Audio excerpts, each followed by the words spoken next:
Have you ever wondered what happens when I do turns into, I don't even know you anymore? Let me tell you a story. It's about a woman named Clara, and it starts as many stories do with a wedding. Clara thought she was marrying her soulmate, Mark. He was charming, ambitious, the kind of man who ticked all the boxes. Their wedding was perfect, a fairy tale come true. But fairy tales, as we know, often have a dark forest you have to get through. For Clara, that dark forest was her marriage. The man who once showered her with affection became distant, almost a stranger sharing her home. The sweet nothings turned into silence, the shared laughter into late nights of him working. She tried everything to bridge the gap. Romantic dinners he'd miss, weekend getaways he was too busy for. She blamed herself, thinking she wasn't enough, wasn't pretty enough, interesting enough, successful enough. The vibrant, confident woman she once was began to fade, replaced by a shadow of self-doubt. Every night, she'd lie awake, the space between them in bed feeling like a vast cold ocean. She'd ask him, "Is everything okay, Mark? Are you happy?" And he'd always have a rehearsed answer. "Just tired, honey." Work is stressful. He was a master of deflection, making her feel guilty for even asking. He'd twist her concerns into accusations, calling her needy or insecure.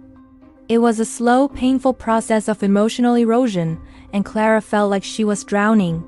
Then, one rainy Tuesday, everything changed. A misplaced credit card receipt. It wasn't for a business lunch or a new suit. It was for a 5-star hotel, a couple spa package. On a day he was supposedly in an all-day conference.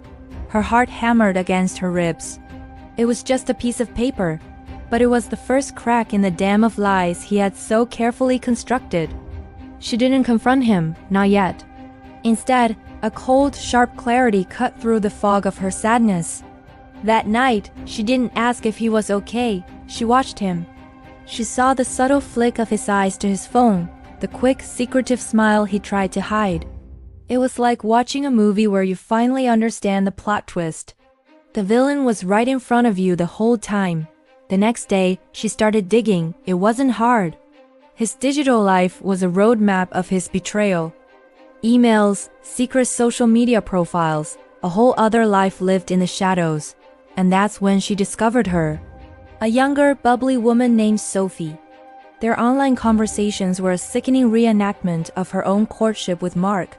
The same jokes, the same pet names, the same promises of a future together.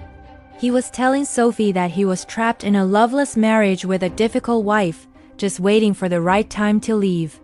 Clara felt a surge of something she hadn't felt in years. It wasn't just sadness or heartbreak. It was pure, unadulterated rage. For a week, Clara lived a double life of her own. To Mark, she was the dutiful, slightly distant wife. But alone, she was a detective and strategist, a woman plotting her comeback. She copied every message, every photo, every damning piece of evidence. She consulted a lawyer, quietly, meticulously. She learned about their finances, the assets he'd been hiding, the joint accounts he'd been draining. The more she uncovered, the less she cried and the more she planned. Her lawyer, a sharp woman named Miss Davies, laid it all out. They had him, dead to rights. But Clara didn't just want a divorce. She wanted justice. She wanted him to feel a fraction of the humiliation and pain she had endured. So she hatched a plan. It was audacious, it was bold, and it was theatrical. It was perfect. The stage was set for Mark's 40th birthday party. He'd planned a lavish affair, inviting all their friends, family, and his business partners. It was meant to be a celebration of his success, a testament to the perfect life he had curated. He stood in the center of the room, giving a toast, thanking his beautiful, supportive wife, Clara, who stood beside him, smiling serenely. Oh, if only they knew the storm behind that smile. As his speech ended and the applause died down, Clara picked up a microphone. "I'd like to say a few words too," she said, her voice clear and steady. The room quieted. Mark looked at her, a little surprised but pleased. He probably thought she was going to gush about what a wonderful husband he was. "Mark is right," she began, her eyes scanning the crowd before locking onto his. He is a truly remarkable man. So remarkable, in fact, that he's managed to live two lives at once. And I think it's time everyone got to meet the other star of his life. The giant screen behind them, which had been showing a slideshow of their happy moments, suddenly flickered, and then there it was. A picture of Mark and Sophie kissing on a beach. Gasps rippled through the room. Mark's face went white. He lunged for the controls, but it was too late. The slideshow began. Screenshots of his romantic text to Sophie. Photos from their secret vacations. Receipts for jewelry Clara never received. Each image was a nail in the coffin of his public persona. The whispers in the room grew into a roar of shock and disbelief. Clara continued, her voice never wavering.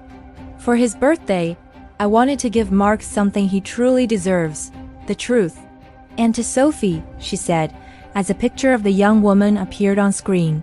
I'm sorry you were lied to as well. He told you he was leaving me, right? Well, tonight, I'm saving him the trouble. Right on cue, a man walked through the door and served a stunned Mark with divorce papers. In front of everyone.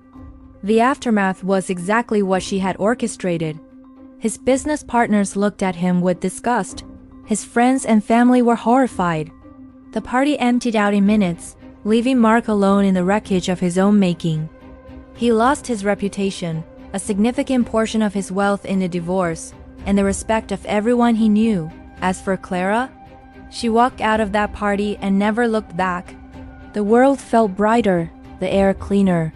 She had spent years feeling small, but in that moment, she had reclaimed her power. She wasn't just a scorned wife. She was a phoenix who had not just risen from the ashes, but had set the fire herself. She took a solo trip, the kind she'd always dreamed of. She reconnected with old friends, started a new business, and found joy in her own company. This story isn't just about revenge, it's about self-worth. It's about realizing that you should never let someone else's lies dim your light. Clara's journey was painful, but it led her back to the most important person she had neglected, herself. She learned that sometimes the end of a fairy tale is the beginning of your own much better true story. So, if you ever find yourself in a dark forest, remember Clara, remember that you have the strength to find your way out, and maybe even burn the whole forest down on your way out if you need to. Your happiness is worth fighting for. Thank you for watching. If this story resonated with you, please hit that like button, subscribe for more content, and share your thoughts in the comments below. We'd love to hear from you. See you next time.